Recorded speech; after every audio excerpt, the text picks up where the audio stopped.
Right, hey guys, how we doing? Back another video from Annie News, and today we're checking out some cut content from ReZero Season 3, Episode 3. It is the third episode, isn't it? Yep. This one, bloody hell, this episode hit me hard. I've literally just finished watching it now to check this out, and the bit with Garf really hit me hard. Like, before my mum passed away, she had dementia and went through all this, like, stuff of, like, having moments with her not remembering me and that, like, and it all just started flooding back when Garfield was crying on the roof about it all. I was just like, oh my god, I was in tears. It's like, no mate, come on. And Garf's my favourite as well, so like to see him sad. Oh, but yeah, let's let's see what was cut out of the episode. With so much happening in such a short amount of time, Yeah, like all these people showed up. It was like, what's happening? it's easy to overlook things like Subaru's new power. It's not often he gets new tools added to his arsenal, but with the addition of Beatrice, he's actually developed 3. That's 3 one-of-a-kind abilities completely unique to him, one of which we actually got to see in action against Regulus. Regulus. Yeah, that was really cool. He, like, what is it? Like, it skips through for like half a second or something? This was just a small part in an otherwise grand encounter, so in addition to all the craziness that happened here, I'll also go over the more detailed past involving Garfield and his mother. Oh no. Everything this intense and emotional episode of ReZero left out from the light novels. Episode 53, Gorgeous Tiger. Gorgeous tiger, I love it. Covering chapters 2 to 4 from volume 17 of the light novel. And gorgeous Mimi. That was funny. Last week I had stopped midway through the Amelia and Sirius fight, so to start there, a whole conversation was cut. Before closing out the fight in a blazing flame of rage, Sirius first made clear what she deemed as love. To her, it was the ideal of many becoming one. The bonds forged by shared feelings, allowing everyone to experience another's joy and sadness. Yeah, that's what happens to everyone, and then they'll start going crazy and bleeding, and you're just like, yeah. This was something Sirius knew Amelia could never obtain herself, but out of innate curiosity to understand it anyway, Amelia still went on to question it. She was truly intrigued enough to confidently ask, what love? This only stirred Sirius's anger more and sent her deeper into another spiral of threats and insults. It had led to the charge that we saw in the anime and the overall outcome where Regulus would have to save her. If you're wondering why Subaru couldn't do anything to save her himself, it's because Sirius's authority had taken effect on him. The fear Tina had being Sirius's captive quickly spread in an infinite loop between him, Luzbel, and Beatrice. Oh, okay. All 3 trembled as fear became their entire existence. This paved the path for Regulus to step in instead, leading to an even longer rant about respect. You see, in addition to defining the basics of common courtesy, Regulus also suggested that perhaps Subaru denied his rights on purpose. That, or maybe Subaru was just unintelligent. I mean, he's not the smartest person going, but... Either way, the argument Regulus made was supported by the same superficial logic as Sirius's. What I mean is that, sure, their remarks may sound reasonable when they're speaking, but that forced rationality was always underpinned by these insane statements nestled within. It was obscenity hidden behind a facade of normalcy. Regulus then went on to directly contest Sirius's idea of love, since her clinging to a dead man was fundamentally flawed. Reason being that for him, if really the person cool. he loved died, then it only made sense to proactively search for another. That was what Regulus believed to be a law of the world, the extent of nature as he knew it. To disobey that made Sirius no different than garbage, and that was a notion that didn't sit too well with her. So, as she swung her chains out of pure unrelenting anger, the ones that looked as if they had made direct impact did nothing as they bounced right off of him. Yeah, he does seem... It was as if they were reflecting right off the side of his face. Yeah, they do seem... He seems very, very powerful, very OP. Like, everything just did nothing to him whatsoever. This made it clear that Regulus had the advantage, which made Subaru worried that he might just kill Sirius. It would mean the end for him and everyone else in the square. Luckily he didn't, but the fear of facing down 2 archbishops was starting to get overwhelming. If not for Beatrice supporting him every step of the way, then Subaru knew that he wouldn't have been able to do anything. So it's because she was there and lending him her power that Subaru felt he could stand and actually do something.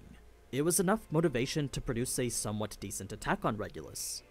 Subaru knew that he wouldn't be able to hurt Regulus, but by at least binding him, he thought perhaps he could hinder his movements. Shamrock was then supposed to nullify his senses, but just as we saw, it didn't have any effect whatsoever. It had forced Subaru to use his new special ability, EMM. The first of 3 spells jointly developed by him and Beatrice, and the only of its kind to exist in the entire world. Whoa. As an original spell activated through the transfer of mana from Subaru to Beatrice, Subaru would send mana directly from his broken gate, then in return, an invisible magic field would cover his entire body. The result was an absolute defense which physically cut him from the world itself. Oh, that does make sense. It prevented anything from interacting with Subaru whatsoever. So, regardless of whether it was a person or thing, any being covered by this invisible field of magic would find themselves removed from the physical plane, albeit temporarily. Wow. It's what allowed Subaru to dodge Regulus the way that he did. Whereas death was what awaited him had Regulus made contact with him, what happened instead was Subaru completely bypassing him. That was the effect of EMM. Unfortunately, it didn't last very long though, as in its current state, 1 hit was the most that it could cover him for. That said, it was just enough time for Subaru to land a hit himself. An initial physical punch that was nullified completely, then a secondary invisible punch that had actually landed. The first physical punch had provided some pretty useful information, since while Subaru knew that he felt his fist make contact, the lack of damage or any other sign of literally anything happening made it clear Regulus had damage nullification of his own. Damn. It was as if he existed within his own permanent EMM state. The outcome was vastly different when Subaru's Invisible Providence landed, since the force from that had actually gone to stagger Regulus. Whereas every other attack did absolutely nothing, this one half-baked authority surprisingly did. Now, I know the anime made it seem like Regulus tanked it just like all the others, but by having it directly contrast with the physical punch made immediately before, it makes it clear that this was different. Somehow Subaru had managed to bypass Regulus's defenses. His attack didn't just bounce off like how all the others did. Subaru didn't have time to realize this in the moment though, since his primary focus was saving Amelia. Because Invisible Providence came at the cost of his very soul though, the result of using it began to torment his insides. You see, as a forbidden art that exceeded Subaru's body's capacity, Invisible Providence corrupted his soul every time he used it. It left his body reeling in pain and deteriorated the one thing that should never be touched. This was the price of using an authority that was incomplete, and it often left Subaru looking like this. All of this wasn't as useless as you might think it was though, since this little skirmish revealed crucial information about Regulus. It had showed Subaru that Greed's movements were sluggish. If he had to classify it in terms of levels, Regulus's skills for combat were just above that of a novice. Like, Subaru himself believed that even he was more competent. To him, Regulus's style of fighting seemed amateur through and through. This provided hope to an otherwise bleak situation, since lethal attacks didn't mean anything if they didn't connect. That was brutal though, just that little stone in his leg just went and then everyone else has got the same injury. You can see in the eyes that her thing is affecting him now. It was a potential weakness Subaru thought maybe he could capitalize on. With their fight now pretty much done though, Regulus would go on to speak about why he wanted Amelia. Apparently he didn't uphold his vow last time, so in accordance with his ideal of seeking out a new partner, Regulus resolved to do so this time. He wasn't gonna yield when it came to living the tranquil life he thought he deserved. He would protect and cherish Amelia in his own twisted way, and he would do so just because it was his right to. Everything was also he could maintain his own small slice of happiness. If it meant protecting that, then Regulus I do like the art. It looks really cool. He looks dead creepy with that smile and had no problem exploiting the powers he'd been granted. So, once again, Subaru was confronted with more twisted logic, but what terrified him more was the conviction with which Regulus spoke it with. For the first time, Subaru felt genuine fear from Regulus. It was as if the words he spoke were how he truly felt. This led Subaru to deny Regulus vehemently, stating how Amelia was his bride instead. It wasn't waifu like how the I thought it was funny that Amelia Tan is my waifu. That made me chuckle. The anime translated it, but instead bride, which is a lot more fitting given the context. I suppose so. Now, it was in the meantime that Beatrice was charging up, getting ready to use the third of their original spells. They still didn't know how Regulus's damage nullification worked, but whatever this next attack was, it was apparently very much worth trying. It was right before Subaru could unleash it, though, that Sirius would intervene and stop him, revealing her passionate interest in who Subaru was now. Before, she'd only ever been looking at Amelia and Beatrice, but now she was staring directly at him. So, to Subaru, the potential of Romane Conti being this prominent family in the witch cult was always just a joke that he'd only entertain in passing. He was so creepy in season 1, my god. To find out it was actually a legitimate husband and wife team, well, that was way beyond anything he'd ever expected. It made Sirius's hatred towards Amelia all the more confusing, since her ties to Satella should have made her an object of worship. Her desires directly conflicted with what Betelgeuse wanted. Everything came to an end once the noon bell rang, which, surprisingly enough, Sirius actually acknowledged. Though she clearly wasn't satisfied with the outcome, whatever was compelling her to move on, it was much more important than her reunion with her beloved. She did, however, exit on one final affirmation, once again proclaiming her ideology, except this time mixing parts of Betelgeuse's. Specifically the notion that pain makes you savor life, and life exists so that one can prove their love. So, if love to her is the wish to become one, then this joining of pain was a true expression of it. It's just so disturbing. It's like, yay. They're so weird. These archbishops are so weird. It was a statement that went to challenge Beatrice's own idea of love. She, however, retorted with her own example, basically saying how her and Subaru became one long ago, yet by not becoming anything like Sirius, it was enough to deny everything she stood for. She had essentially stood her ground and rejected the Archbishop in front of her. You're wrong. Beatrice didn't remain focused on that for long, though, as healing was the main priority now. Unfortunately, Wrath's authority didn't share that healing, so if Beatrice wanted to save everyone, then she would have to do so person to person. And she does, doesn't she? Fast forward now to when Subaru wakes up, and aside from retelling the situation to Al and Felix, the only thing worth mentioning is the special condition binding Subaru and Beatrice. As a special type of spirit, Beatrice couldn't accept mana from anyone other than Subaru. Right. It's a condition that's effectively sidelined her, since Subaru simply can't supply sufficient amounts of mana. It's the main burden Beatrice constantly has to deal with. This made Subaru's options very limited, and provided even fewer ways to navigate this. If we were to look on the bright side though, I guess the only bit of good news was that Beatrice's condition wasn't gonna worsen. She just needed help waking up, something no one present could do right now. Krush would then arrive to discuss what happened, meeting Subaru in the field hospital, since to ask Subaru to come to her would be inappropriate. It's the stage for the meeting that we saw in the anime, which is actually the point where the episode ends. The stuff with Garfield happens all the way after, essentially serving as a bit of a flashback. So, to switch gears to that, the best Oh no. Oh no, oh no, oh no. I apologize if I cry at any point in place this. to start is at the house. It was at this point that Garfield was still uncertain whether this was actually his mother or not.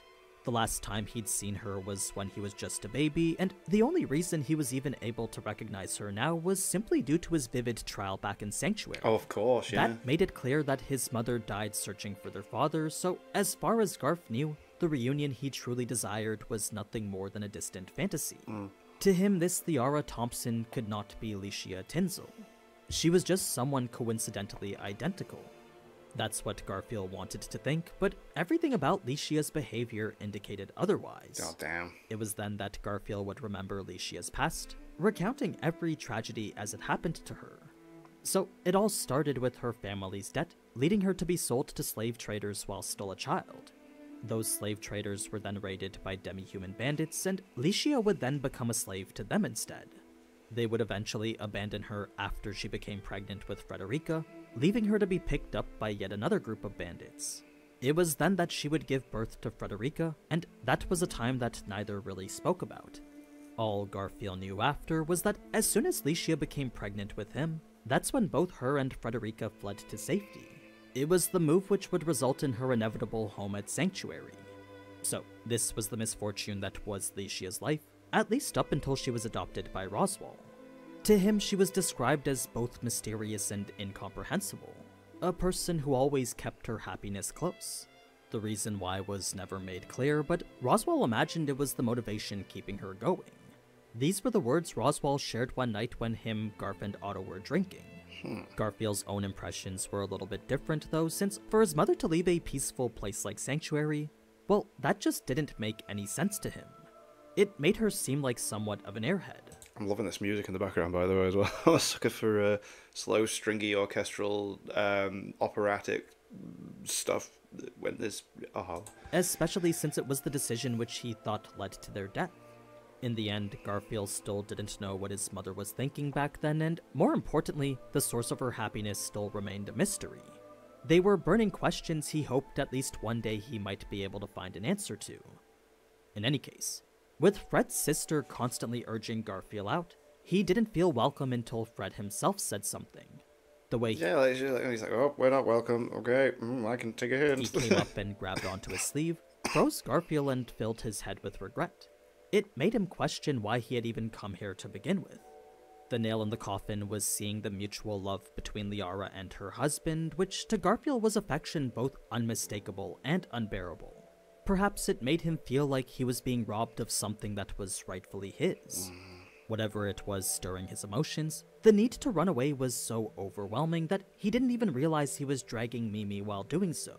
His grip on her wrist was so incredibly tight that when he'd finally stopped, her arm had actually turned blue from it. Oh gosh. It was then that Gaelic would arrive to ask Garf his question, which would in turn reveal a truth that Garfield had never even considered before. You see, he'd always thought his mother was dead because she'd never returned, so the thought of anything else didn't really occur to him. Knowing now that he was so very wrong to make that assumption, well, that was a harsh truth that really dug into him. Now, it was prior to saying he wasn't related to Liara that there was a swirling torrent of emotion bubbling within him, making him feel sick. As soon as he said what he needed to say though, all he felt after was loss and emptiness. The reason why he decided not to say anything was because doing so would only cause more harm than good.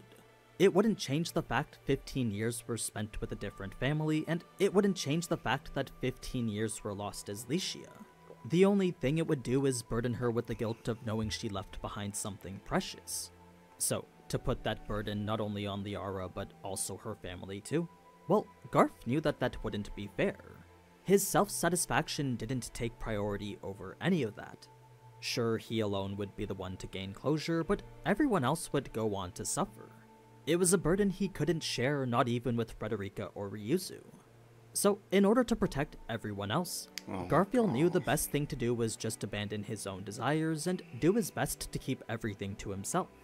That's really what he wanted to do, but yet again the inner conflict within him was tearing him apart. As much as he wanted to keep all of it inside, Garfield just couldn't find the strength to follow through with it.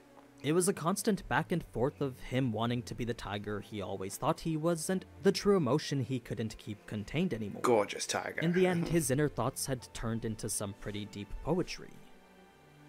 That's where I'm gonna end today's episode, so if you liked what you saw and want to see more, then be sure to leave a like and subscribe.